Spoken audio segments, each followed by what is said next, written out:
Asalaamu calaykum. Waxaa jirtay xilligii Siyaad Barre in la soo saaray qodobo midaasi oo la yiri dalka ayaa lagu dhaqayaa.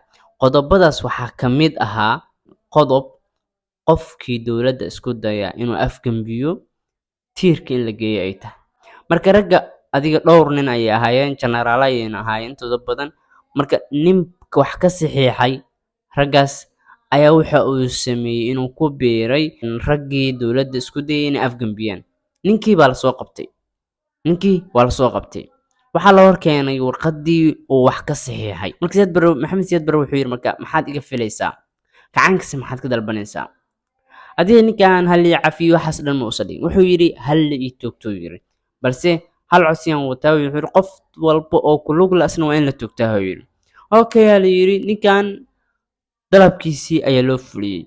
Tiirka ayaa la geeyey sidaas ayaana lagu fuliyey xukunkii.